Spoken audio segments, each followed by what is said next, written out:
Hello everyone, welcome to अधिगम शिल्प। मेरा नाम शोभना है और आज हम लोग डिस्कस करने वाले हैं साइंस का topic which is nutrition in plants and animal. इससे पहले मैंने इस टॉपिक को दो पार्ट में बताया था, आप लोगों से डिस्कस किया था। एक न्यूट्रिशन इन प्लांट्स के बारे में डिस्कस किया था और फिर न्यूट्रिशन इन एनिमल्स के बारे में डिस्कस किया था। चलिए एक बार इन शॉर्ट हम इसे रिकॉल कर लेते हैं। न्यूट्रिशन इन प्लांट्स में सबसे पहले न्यूट्रिएंट्स के बारे में डिस्कस किया था। न्यूट्रिएंट्स एक फूड के कंपोनेंट्स होते हैं, जैसे कि प्रोटीन्स हो गए, फैट्स हो गए, कार्बोहाइड्रेट्स हो गए, वाइटामिन्स हो गए, मिनरल्स हो गया। ये जो न्यूट्रिएंट्स होती हैं ये हमारी बॉडी के लिए बहुत इंपॉर्टेंट रोल प्ले करता है, उन्हें ग्रो करने में, उन बॉडी के जो डैमेज्ड पार्ट्स होते हैं उनको रिपेयर करने में हेल्प करता है और हमें एनर्जी देने का ये काम करता है। न्यूट्रिशन जो होती है वो मोड ऑफ टेकिंग फूड होता है, मतलब हम फूड किस तरह से ले रहे हैं, ये होता है न्यूट्रिशन। अब ये जो न्यूट्रिशन है वो इसके दो टाइप्स के होते हैं, एक ऑटोट्रॉफिक और heterotrophic. Autotrophic mode of nutrition का मतलब होता है जो ऑर्गेनिज्म अपना खाना खुद से बना सकता है, यानी वो किसी पे डिपेंडेंट नहीं है, वो अपना खाना खुद से बना सकता है। हेटरोट्रॉपिक की अगर हम बात करें तो हेटरोट्रॉपिक मोड ऑफ न्यूट्रिशन होता है जिनमें हम डिपेंडेंट होते हैं किसी और ऑर्गेनिज्म पे खाने के लिए। ऑटोट्रॉपिक के एग्जाम्पल प्लांट्स हैं, क्योंकि प्लांट्स अपना खाना खुद से बनाते हैं with the help of chlorophyll, carbon dioxide, water, sunlight. ठीक है, जब ये इन सारी चीज़ों को सिंथेसाइज करते हैं तो वो बनाते हैं कार्बोहाइड्रेट्स प्लस रिलीज होता है ऑक्सीजन। ठीक है, हेटरोट्रॉपिक मोड ऑफ न्यूट्रिशन में एनिमल्स हो गए, प्लांट्स हो गए, हम सभी लोग जो हैं खाने के लिए कहीं ना कहीं प्लांट्स पे डिपेंडेंट रहते हैं। ओके, अब हेटरोट्रॉपिक मोड ऑफ न्यूट्रिशंस में हमने टाइप्स के बारे में बात किया था। कई टाइप के हेटरोट्रॉपिक मोड ऑफ न्यूट्रिशंस होते हैं, जैसे कि हॉलोजोइक हो गया, सैप्रोट्रॉफिक हो गया, पैरासाइट्स हो गए, सिम्बायोसिस हो गए। हॉलोजोइक ऐसे टाइप्स के होते हैं जिसमें ऑर्गेनिज्म डायरेक्ट फूड को माउथ के अंदर लेते हैं और उनमें कई सारे स्टेप्स जो हैं वो होता है और डाइजेशन कंप्लीट होती हैं। इसके एग्जाम्पल हो गए ह्यूमन बींग्स और अमीबा। सैप्रोट्रॉफिक मोड ऑफ न्यूट्रिशन होता है जिसमें सड़ी गली चीज़ों पे जो है ऑर्गेनिज्म डिपेंडेंट रहते हैं खाने के लिए, वो सड़ी गली चीज़ों से अपना खाना लेते हैं, जैसे कि फंगी हो गया, मशरूम हो गया, यीस्ट हो गया। पैरासाइट्स होते हैं, ऐसे ऑर्गेनिज्म ये होते हैं जो कि डायरेक्ट रेडीमेड फूड लेते हैं, किसी और ऑर्गेनिज्म पे डिपेंडेंट रहते हैं ये और उनसे अपना डायरेक्ट रेडीमेड फूड ले लेते हैं। जिसके ऐसे टाइप्स के एग्जांपल हो गए कैस्कटा, लाइस हो गया, सिम्बायोसिस। ये एक ऐसे ऑर्गेनिजम्स होते हैं जिनमें दो ऑर्गेनिज्म एक साथ अपना शेल्टर और अपना न्यूट्रिएंट्स शेयर करते हैं, इनमें दोनों का फायदा होता है। इसके एग्जांपल्स लाइकन्स हो गए और राइजोबियम्स हो गया। इसके बाद नेक्स्ट वीडियो में हमने डिस्कस किया था न्यूट्रिशन इन एनिमल्स के बारे में, जिसमें कई सारे स्टेप्स इन्वॉल्व होते हैं, जैसे इंजेक्शन होता है जिसमें कि फूड को हम माउथ के अंदर लेते हैं, फिर डाइजेशन होता है, इसमें फूड सिंपलर सब्सटेंस में कन्वर्ट होता है, एब्जॉर्प्शन हो गया, इसमें जो डाइजेस्टेड फूड है वो अब ब्लड वेसल्स में पहुंचते हैं, एसिमिलेशन इसके स्टेप्स हो गए, जो कि जिसमें ब्लड वेसल्स के थ्रू डिफरेंट ऑर्गन्स, बॉडी के ऑर्गन्स में फूड जो है, जो डाइजेस्टेड फूड्स हैं वो ब्लड वेसल्स के थ्रू डिफरेंट ऑर्गन्स में पहुंचते हैं। इसके बाद एक्सक्रीशन हो गया या इजेशन हो गया, जिसमें अनडाइजेस्टेड फूड जो होती हैं वो एनएस के थ्रू रिमूव होती हैं। ठीक है, ये सारे स्टेप्स होते हैं। और इसके बाद हमने डिस्कस किया था कि फूड का अलग अलग फंक्शन बॉडी के अलग अलग पार्ट्स में किस तरह से होता है। अब ये प्रोसेस जो है ये स्टार्ट होता है माउथ यानी बकल कैविटी से। माउथ और बकल कैविटी के अंदर क्या है, हमारा टीथ है और टंग है जो अपना अपना फंक्शन करते हैं। टीथ में डिफरेंट साइज होते हैं जो कि फूड को च्यू करने में हेल्प करता है। टीथ के साइज अलग अलग होते हैं और अलग अलग साइज होने की वजह से वो अलग अलग उनके नाम है। सबसे पहले इंसीजर्स हैं हमारे फ्रंट के, फिर कैनाइन्स हैं, फिर प्री मोलर्स हैं, फिर मोलर्स हैं। इंसीजर्स का काम होता है बाइट करने का, कैनाइन्स का काम होता है टीयर करने का, मोलर्स और प्री मोलर्स च्यू और ग्राइंड करने में हेल्प करते हैं। टंग की बात करें तो टंग जो है वो हमारे फूड को स्वालो करने में हेल्प करता है और टंग में हमारे जो सलाइवा इस फूड के साथ मिक्स हो जाते हैं जिससे कि फूड इजीली स्वालो हो जाता है। हमारा बोलने में टंग हमें हेल्प करता है। अब टंग जो है फूड को डिटेक्ट करने का काम करता है, जिसके बारे में मैंने आपसे पिछली क्लास में अच्छे से डिस्कस कर लिया है। अब माउथ ने अपना काम कर लिया, फिर ओसोफेगस होता है। ओसोफेगस से फूड जो है ओसोफेगस का काम होता है फूड को स्टमक तक भेजना। अब फूड स्टमक में चला जाएगा, स्टमक में काफ़ी सारे लिक्विड सीक्रेट्स होते हैं, जैसे हाइड्रोक्लोरिक एसिड्स हो गया, म्यूकस हो गया और डाइजेस्टिव जूसेस हो गया। हाइड्रोक्लोरिक एसिड्स एसिडिक मीडियम्स देने का काम करता है म्यूकस इनर लाइनिंग को प्रोटेक्ट करने का काम करता है, और डाइजेस्टिव जूसेस जो होती हैं वो प्रोटीन्स को सिंपलर सब्सटेंस में ब्रेक डाउन करते हैं। ठीक है, इस यहाँ पे जब डाइजेशन का पार्ट कंप्लीट होता है तो ये फूड चला जाता है स्मॉल इंटेस्टाइन में। ठीक है, स्मॉल इंटेस्टाइन की अगर हम बात करें तो स्मॉल इंटेस्टाइन में जो है बहुत सारे जूसेस जो हैं वो सीक्रेट्स होते हैं इसके अंदर में। यहाँ पे कंप्लीट डाइजेशन होता है, और लीवर और पैनक्रियाज के सीक्रेशंस को स्मॉल इंटेस्टाइन जो है रिसीव करता है। इसके बाद यहाँ पे कंप्लीट डाइजेशन जब हो जाता है तो फूड चला जाता है लार्ज इंटेस्टाइन में। ठीक है, अनडाइजेस्टेड फूड जो होती हैं वो लार्ज इंटेस्टाइन में पहुंच जाने के बाद एनस के थ्रू वो रिमूव हो जाती हैं। तो ये हमने इन डिटेल डिस्कस किया था। अगर आप लोगों ने उस वीडियो को नहीं देखा है तो उस वीडियो को ज़रूर से देख लें। अब आज की जो हमारी टॉपिक है ये है, आज हम रूमिनेंट्स के बारे में डिस्कस करने वाले हैं, अमीबा के बॉडी स्ट्रक्चर्स के बारे में, डाइजेशंस के बारे में डिस्कस करने वाले हैं।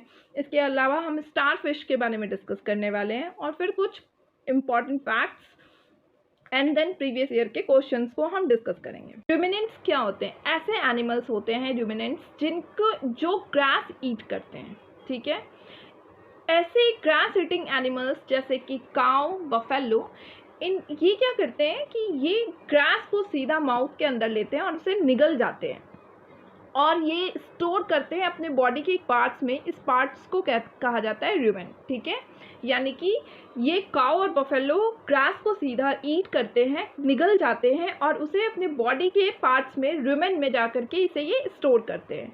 ये जो फूड होती है ये चूँकि इनमें डाइजेशन का प्रोसेस कंप्लीट नहीं है, इसलिए हम बोलेंगे ये फूड जो है ये पार्शियली डाइजेस्टेड है अभी, और ये पार्शियली डाइजेस्टेड फूड कहलाती है कर्ड।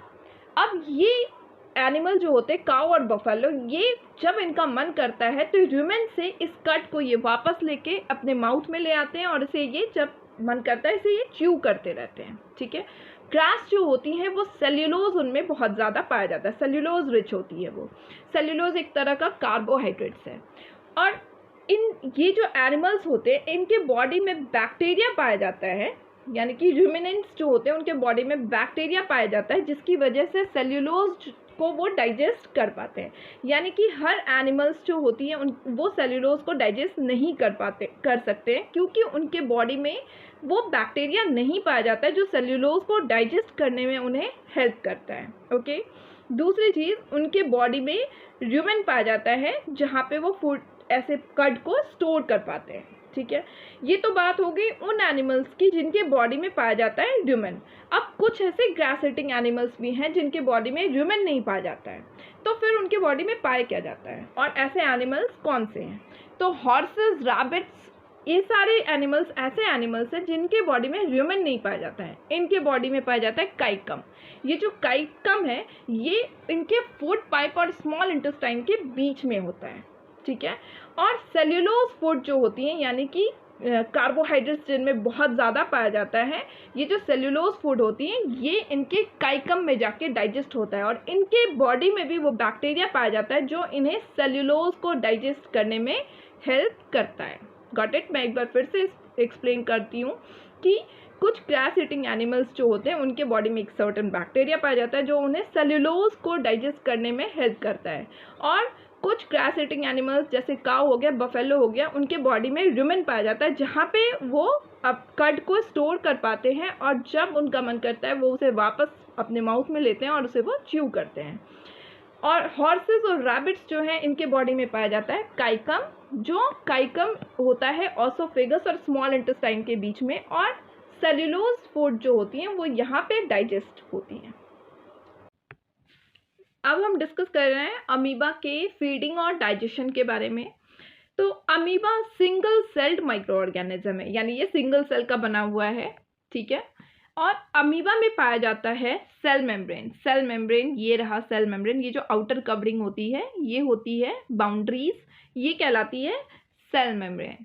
ठीक है, ये जो सेल मेम्ब्रेन होता है ये कुछ सर्टेन जो सब्सटेंस होते हैं उसको मूव अंदर की तरफ और बाहर की तरफ करने में ये हेल्प करता है। ठीक है, इन शॉर्ट हम अभी डिस्कस कर रहे हैं इनके बारे में, बाकी डिटेल में तो सेल का जो चैप्टर होता है उसमें हम डिस्कस करेंगे। ठीक है, तो यानी कि सेल मेम्ब्रेन क्या है, ये एक आउटर कवरिंग होती है, बाउंड्री होती है, और ये अलाउ करती है कुछ सर्टेन सब्सटेंस को मूव करने में अंदर की तरफ और बाहर की तरफ। ठीक है, अब इसके अलावा अमीबा में पाया जाता है न्यूक्लियस, ठीक है, ये रहा हमारा न्यूक्लियस, और कुछ वेक्यूल्स, ठीक है, ये रहे वेक्यूल्स, कुछ स्मॉल बबल लाइक वेक्यूल्स पाए जाते हैं।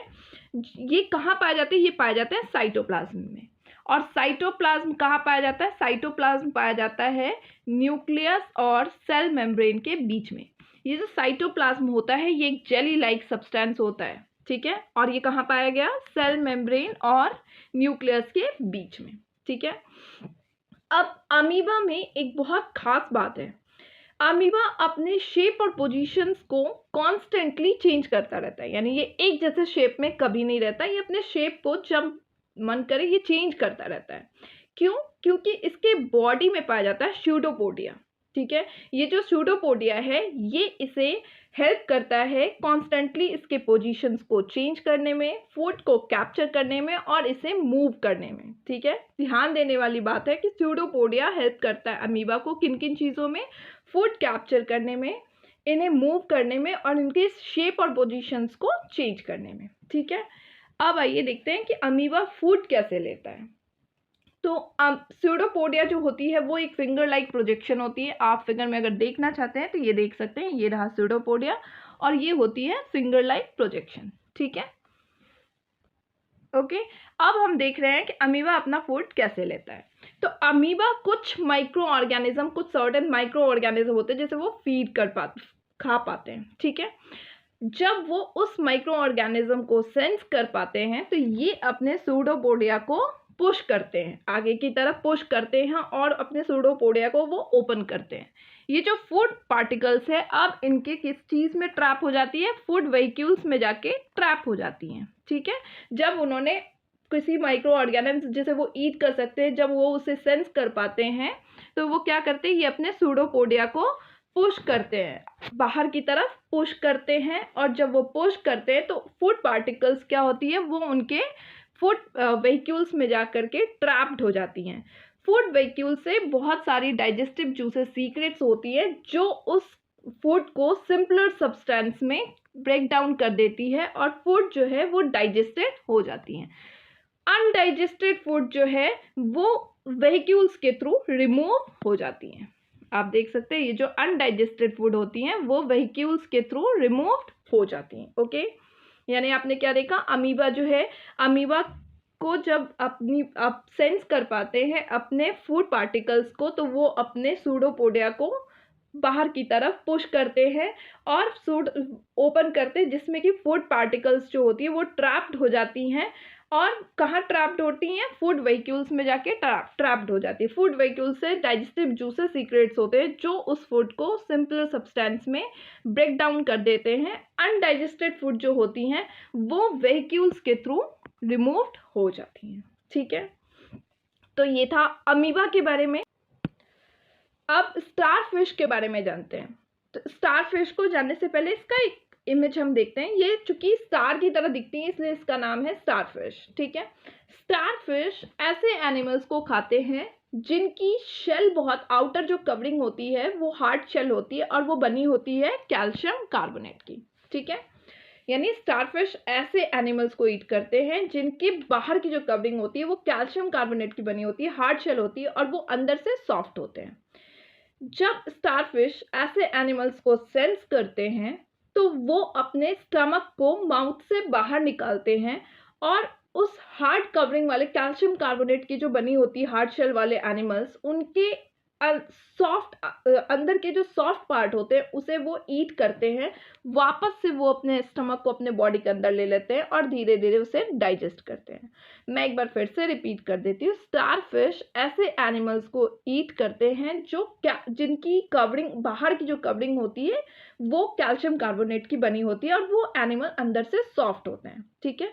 जब स्टारफिश ऐसे एनिमल्स को सेंस करते हैं तो वो अपने स्टमक को अपने माउथ से बाहर निकालते हैं और उस ऑर्गेनिज्म के सॉफ्ट पार्ट को ईट करते हैं। वापस से वो अपने स्टमक को अपने बॉडी के अंदर ले लेते हैं और स्लोली स्लोली उनका डाइजेशन कंप्लीट इस तरह से हो जाता है, ठीक है। अब जो नेक्स्ट टॉपिक है कि क्यों हमें हिकअप्स होता है या फिर चोकिंग सेंसेशन होता है। ठीक है, यानी खाना खाते टाइम जब हम कभी हिकअप्स करते हैं या चोकिंग सेंसेशन होता है तो वो क्यों होता है। तो हमें पता है कि हमारे पास 2 पाइप होते हैं गले में, एक फूड पाइप होता है और एक विंड पाइप होता है। फूड पाइप का होता है काम जो खाना होता है उसको वो कैरी करता है और स्टमक तक भेजता है। एक विंड पाइप होता है जिसका होता है कि लंग्स तक जो है वो एयर को नॉस्ट्रल से लंग्स तक जो है वो कैरी करता है एयर को, ठीक है। बट गले के अंदर एयर और फूड जो होती हैं वो एक कॉमन रास्ता शेयर करती हैं। जब हम खाना खाते हैं तो एपिग्लोटिस होती है जो कि वॉल्व की तरह होती हैं, दिखती हैं। ये क्या करता है, विंड पाइप को क्लोज कर देता है और फूड पाइप को रास्ता देता है फूड को स्टमक तक भेजने में। बट कभी कभी क्या होता है, जब एपिग्लोटिस क्लोज नहीं होता है तो फूड विंड पाइप में जाकर के स्टक हो जाता है, जिसकी वजह से ये चोकिंग सेंसेशन होता है। मैं एक बार फिर से रिपीट कर देती हूँ, हमारी बॉडी में 2 तरह का पाइप होता है, फूड पाइप और विंड पाइप। फूड पाइप का काम होता है खाने को स्टमक तक पहुंचाना, विंड पाइप का काम होता है एयर को नॉस्ट्रल से लंग्स तक लेके जाना, ठीक है। हमारी जब गले के अंदर फूड और एयर जो होती हैं वो एक कॉमन रास्ता शेयर करती है। जब हम खाना खाते हैं तो एपिग्लोटिस जो होती हैं वो क्या करती हैं, वो विंड पाइप को क्लोज कर देती है और फूड पाइप को रास्ता देती हैं, ठीक है। फूड को रास्ता देती है फूड पाइप से स्टमक तक जाने में। बट जब कभी एपिग्लोटिस जो है वो क्लोज नहीं हो पाती है तो फूड स्टक हो जाता है विंड पाइप में और इसकी वजह से होता है चोकिंग सेंसेशन और हिकअप्स, ठीक है। ये था हमारा टॉपिक। अब जो स्टमक के बारे में ये सारे जो टॉपिक्स हम डिस्कस कर रहे हैं ये एनसीईआरटी के कुछ अमेजिंग फैक्ट्स थे जिनमें ये दिया हुआ है। अब जो हमारी स्टमक की जो वर्किंग कंडीशन होती है उसको डिस्कवर किया था American doctor William bent mount ने। इसके पीछे एक बहुत अमेजिंग सी स्टोरी है। हुआ ये था कि विलियम बेंट माउंट के पास में एक अमेरिकन आदमी आया था जिसे गोली लगी हुई थी। इस अमेरिकन पेशेंट का नाम था एलेक्स मार्टिन, ठीक है। एलेक्स मार्टिन जब इनके पास आए थे तो इनका जो चेस्ट था वो बहुत बुरी तरीके से गोली लगने की वजह से डैमेज हो गया था। डॉक्टर ने उन्हें ट्रीटमेंट तो कर दी थी बट उनके होल को बहुत अच्छे से वो क्लोज नहीं कर पाए। जब उन्होंने उसके होल में ट्रीटमेंट करते टाइम जब उन्होंने उस होल में देखा तो उन्होंने देखा स्टमक में बहुत सारे पार्ट्स को देखा, जिसको देख के वो सरप्राइज्ड हो गए थे। उन्होंने ये देखा कि स्टमक से बहुत सारे फ्लूइड सिक्रेट्स हो रहे हैं और ये जो फ्लूइड्स होते हैं ये स्टमक को डाइजेस्ट करने में हेल्प कर पा रहे हैं और इससे डाइजेशन का जो प्रोसेस होता है उसको उन्होंने बहुत अच्छी तरीके से उस होल के थ्रू देखा था। तो यानी और उन्होंने ये जो इंसिडेंट है उसको अच्छे से डिस्कस किया और उन्होंने डिस्कवर किया था स्टमक के कंडीशंस के बारे में, ठीक है। नेक्स्ट है हमारा टॉपिक डायरिया का। डायरिया क्या होता है, जब हमारी बॉडी से बहुत वाटर और सॉल्ट जो है बहुत ज़्यादा लॉस हो जाता है तो वो डायरिया कहलाता है, ठीक है। वाटरी स्टूल्स इस टाइम में पास होते हैं बॉडी से। ये इसके पीछे डायरिया का रीज़न क्या होता है, जब हम कोई इन्फेक्टेड फूड आइटम्स खा लेते हैं, फूड पॉइजनिंग हो गया है बॉडी में, तब जो है डायरिया होता है। इस डायरिया जब आपको सीवियर डायरिया हो गया है तो उस टाइम हमें ORS यानी ओरल डिहाइड्रेशन सॉल्यूशंस लेनी चाहिए। मतलब इसमें क्या होता है, कूल वाटर ठंडे पानी में हमें थोड़ा सा सॉल्ट और शुगर डाल करके उसको डिज़ोल्व करके लेना चाहिए। ये ORS कहलाता है, जिससे पेशेंट में जो है वो जो सॉल्ट की और वाटर की जो कमी हो जाती है वो उसको रिकवर करता है, ठीक है। तो ये हमारा आज का टॉपिक था। जितने भी अमेजिंग फैक्ट्स थे और जो भी इंटायर सिलेबस में क्वेश्चंस आते हैं वो सब मैंने आपसे डिस्कस किया है। अब हम कुछ प्रीवियस ईयर क्वेश्चंस को डिस्कस करते हैं। हमारा फर्स्ट क्वेश्चन है असर्शन और रीजन का। असर्शन है कि कार्निवोरस एनिमल्स कौन से एनिमल्स होते हैं, ये एक ऐसे एनिमल्स होते हैं जो किसी एनिमल्स के फ्लैश को ईट करते हैं, यानी ये मांस खाते हैं, ठीक है। तो carnivorous animals like tigers have a much longer small intestine as compare to herbivorous. क्या कार्निवोरस एनिमल्स के स्मॉल इंटेस्टाइन बड़े होते हैं एज कंपेयर टू हर्बीवोरस, ठीक है। अब हम इसके बारे में डिस्कस करेंगे ये सही है या नहीं। और इसका रीजन कह रहा है कि meat is much more difficult to digest than cellulose. कह रहा है कि मीट जो होती है उसको डाइजेस्ट करना ज़्यादा डिफिकल्ट होता है कंपेयर टू सेल्यूलोज। तो सेल्यूलोज की अगर हम बात करें तो मैंने आपसे सेल्यूलोज के बारे में एक बात कही थी, ये एक कार्बोहाइड्रेट इनमें पाया जाता है, ठीक है। सेल्यूलोज को डाइजेस्ट करना हर किसी के बस की बात नहीं है। सेल्यूलोज को डाइजेस्ट करने के लिए पहली बात कि बॉडी में र्यूमेन या फिर काइकम पाया जाता है, ठीक है। इसके अलावा एक सर्टेन बैक्टीरिया होता है जो सेल्यूलोज को डाइजेस्ट करने में हेल्प करता है। सेल्यूलोज को डाइजेस्ट करने की वजह से जो ऐसे ग्रास ईटिंग एनिमल्स होते हैं, इनके स्मॉल इंटेस्टाइन जो होते हैं वो ज़्यादा बड़े होते हैं कंपेयर टू कार्निवोरस एनिमल्स, क्योंकि मीट जो होती है वो इजीली डाइजेस्ट हो सकती हैं, बट सेल्यूलोज इजीली डाइजेस्ट नहीं होता है, इसलिए उनके बॉडी में पाया जाता है र्यूमेन या फिर काइकम, ठीक है। अब सेल्यूलोज को डाइजेस्ट करने के लिए स्मॉल इंटेस्टाइन का बड़ा होना ज़रूरी होता है, ठीक है। यानी कि कार्निवोरस एनिमल्स के जो स्मॉल इंटेस्टाइन होंगे वो शॉर्टर होते हैं as compare to herbivorous animals, यानी ये स्टेटमेंट गलत है, ठीक है। मीट भी इजीली डाइजेस्ट होता है और सेल्यूलोज को डाइजेस्ट होने में ज़्यादा डिफिकल्टीज होती है, ठीक है। यानी ये दोनों स्टेटमेंट गलत है। Both A and R false. इस क्वेश्चन का करेक्ट आंसर है 4, ठीक है। नाउ नेक्स्ट क्वेश्चन, ये भी असर्शन और रीजन के क्वेश्चन है। Stomach produce hydrochloric acids that helps in breakdown of food. हमारे स्टमक से हाइड्रोक्लोरिक एसिड्स जो है वो रिलीज होती है जो कि फूड को ब्रेक डाउन करता है, ठीक है। Digestive juices needs an acidic medium to act. Digestive juices जो होती हैं उनको चाहिए होता है एसिडिक मीडियम, तभी वो अपना काम कर पाते हैं। तो हाँ, स्टमक में मैंने क्या बताया था, स्टमक में हमारे स्टमक में 3 चीज़ें रिलीज होती है, HCl यानी हाइड्रोक्लोरिक एसिड्स, फिर है डाइजेस्टिव जूसेस जिसे हम पेप्सिन कहते हैं, ठीक है, डाइजेस्टिव जूसेस, और एक है म्यूकस, ठीक है। तो यानी हाइड्रोक्लोरिक एसिड्स का काम मैंने क्या क्या डिस्कस किया था। हाइड्रोक्लोरिक का काम होता है हमारे फूड को एसिडिक मीडियम प्रोवाइड करना। इसके अलावा जो डाइजेस्टिव जूसेस पेप्सिन होती हैं वो जो होती हैं ये फैट्स को प्रोटीन्स को कन्वर्ट करने में हेल्प करता है, और ये तभी करता है, ब्रेक डाउन तभी कर पाता है जब इन्हें एसिडिक मीडियम मिलता है, ठीक है। यानी कि ये स्टेटमेंट बिल्कुल सही है और दूसरा स्टेटमेंट भी बिल्कुल सही है, यानी both A and R true and R is the correct explanation of A, okay. अब नेक्स्ट क्वेश्चन है, which of the following process can not be considered as an essential characteristic of all living beings. जो हमारी living beings होती हैं उसके लिए जो है कौन कौन से ऐसे हैं essential characteristics, egestion, excretion, respiration, reproduction. तो हमने जो डिस्कस किया है उसमें क्या क्या डिस्कस किया था, इजेशन के बारे में डिस्कस किया है, ये इम्पॉर्टेंट पार्ट होता है। एक्सक्रीशन भी जो होती हैं वो इम्पॉर्टेंट पार्ट होती है, रेस्पिरेशन भी इम्पॉर्टेंट पार्ट है, बट रिप्रोडक्शन जो है ये एडिशनल पार्ट होती है, यानी कि ये reproduction is the right answer, okay. Next is which of the following plants require as a micro nutrients for their growth. Plants को इनमें से किन चीज़ों की ज़रूरत पड़ती है, कौन सा ऐसा माइक्रो न्यूट्रिएंट्स है जिससे प्लांट्स के ग्रोथ के लिए बहुत इंपॉर्टेंट होता है। नाइट्रोजन, फॉस्फोरस, कैल्शियम और कॉपर। तो हमने आपसे लास्ट क्लास में डिस्कस किया था, नाइट्रोजन जो होती हैं वो प्लांट्स के लिए बहुत ज़रूरी होती है, वो प्लांट्स के लिए प्रोटीन का काम करता है, ओके। यानी इस क्वेश्चन का आंसर है first, okay.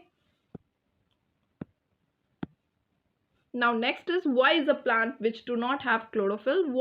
Why be? What could why be?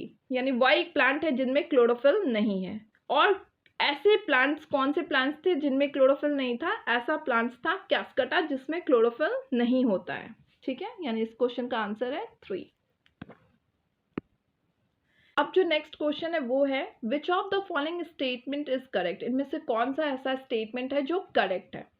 First statement है, assimilation of food take place in large intestine. Assimilation जो होती है, एसिमिलेशन जो प्रोसेस होता है, इसमें क्या होता है कि फूड जो होती है, जो डाइजेस्टेड फूड होती है वो ब्लड वेसल्स के थ्रू डिफरेंट ऑर्गन्स में पहुंचती है। तो या क्या एसिमिलेशन का जो प्रोसेस होता है वो लार्ज इंटेस्टाइन में होता है? नहीं, एसिमिलेशन का जो प्रोसेस होता है वो होता है स्मॉल इंटेस्टाइन में। ये स्टेटमेंट यानी कि करेक्ट नहीं है, इनकरेक्ट है, ठीक है। Large intestine has a finger like projection called villi. क्या लार्ज इंटेस्टाइन में विली होता है? नहीं, लार्ज इंटेस्टाइन में विली नहीं होता, विली होता है स्मॉल इंटेस्टाइन में, ठीक है।